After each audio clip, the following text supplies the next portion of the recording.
বিশ্বাস করবো না, শুধুমাত্র এক টুকরো মাছ দিয়ে যে এই ভর্তাটা এত মজা হয় খেতে। আর যাদের মনে করলা যে খুব ঠান্ডা লাগে, তখন এই তীব্র ঠান্ডা নাক বন্ধ অবস্থাতে এই ভর্তাটা দিয়ে ভাত খেলে একদম নাক পরিষ্কার হয়ে যাবে। বিশ্বাস করো, আমি খিচুড়ি দিয়ে খেয়েছিলাম, ভীষণ মজা লেগেছিল খেতে। তো তার জন্য প্রথমে আমি একটা মাছের টুকরো নিয়েছি, এখানে রুই মাছের একটা পেট নিয়েছিলাম। তো এই একটা টুকরোকে ভালো করে ধুয়ে নিয়েছি, লবণ, হলুদ, তারপরে মরিচ অল্প পরিমাণে মাখিয়ে সামান্য তেল দিয়ে একটা কড়াই কড়া করে ভেজে নেব। আর এরই সাথে আমি দিয়ে দিচ্ছি কয়েক কোয়া রসুন আর একটা পেঁয়াজ কুচি, সাথে দিয়েছি হচ্ছে শুকনা মরিচ একদম আস্ত 4-5টা।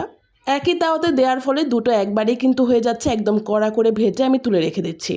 আর এখন আমি সরিষা নিয়েছি, সাদা আর কালো সরিষা দুটোই ছিল ঘরে, সেটা পানি দিয়ে ভালো করে পরিষ্কার করে আমি শিলপাটায় নিয়ে নিচ্ছি। এটাকে একদম আমি মিহি করে একদম বেটে নেব। চাইলে আপনারা ব্লেন্ডারও ব্লেন্ড করে নিতে পারেন, তবে শিলপাটায় এই ভর্তাটা বেশি মজা হয় খেতে। সরিষাটা ভালো করে বাটা হয়ে গেলে আমি এখানে ভাজা যে পেঁয়াজটুকু ছিল, মরিচটুকু ছিল, সেটাকে ভালো করে বেটে নিয়েছি। তো এই পর্যায়ে এসে আমি মাছটাকেও কিন্তু ভালো করে বেটে নেব, কারণ বড় কাটা যেগুলো আছে এগুলো একটু থেতে নিলেই কিন্তু বড় কাটাগুলো আলাদা করা যায়।